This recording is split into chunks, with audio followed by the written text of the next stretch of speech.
Hi! Okay, this is page 10 of my autobiography. Whew! After this, I'll be halfway there. Woo! Okay, so I was just saying that my mom and dad took us on a pilgrimage to Medjugorje, my daughter and I. So I was praying the rosary outside of the church as it was overflowing with pilgrims inside when the praying paused. This was the time in which Mary, the Mother of God, was to appear and give a message to the apparitionist Maria. After some time, I heard some pilgrims excitedly say, "Look at the sun, it's spinning." Instead of looking for signs, I thought, what would Mary want me to do? I knew that she would just want me to keep praying, so I ignored all the hype and kept on praying. The next moment, I felt a warm, tingly, overwhelming burst of energy come right through me, which made me cry profusely. When I say cry profusely, I mean I couldn't stop the tears from flowing, and I had no idea why. Within my being, I knew that I had to go to confession straight away. Maria and the pilgrims had finished the rosary. My parents were trying to take me to our favorite dessert place, but I just couldn't stop crying. I told them I had to go to confession.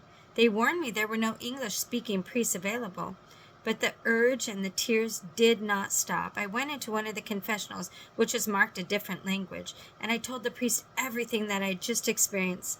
Little did I know that it was Father Slavko of Medjugorje. In English, he told me that Our Lady, Mary Most Holy, gave me a hug. Although I had been to many healing masses, this hug from Mary, the Mother of God, healed holes from within that I never even knew existed. This was the second miracle that I experienced from Mary Most Holy. The first miracle happened mere months before I became Catholic. I was praying the rosary for the very first time and begging God that I not offend him. I was slowly meditating on each and every word and so scared that I would upset God in some way.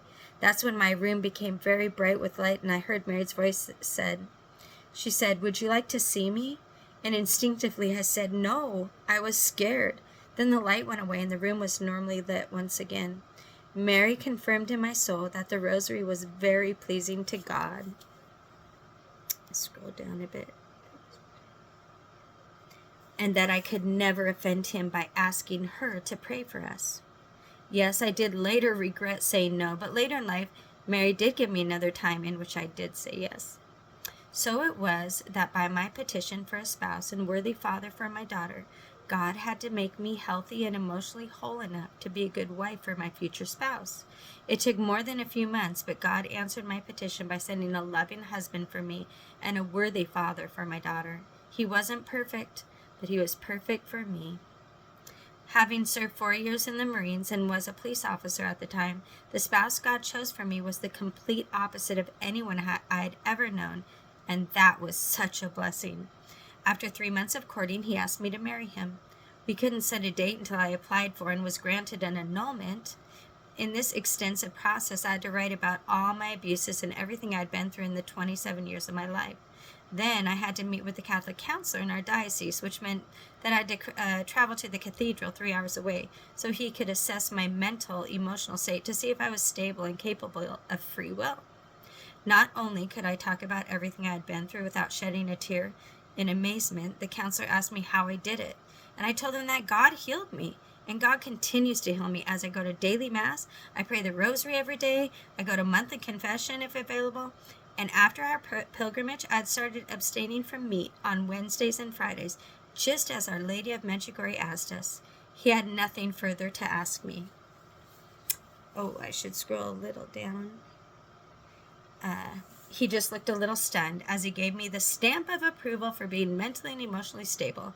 The annulment was granted, and my God-chosen spouse and I married when I was 28 years old, with my daughter being 2 years and 8 months old. And that is the end of number 10.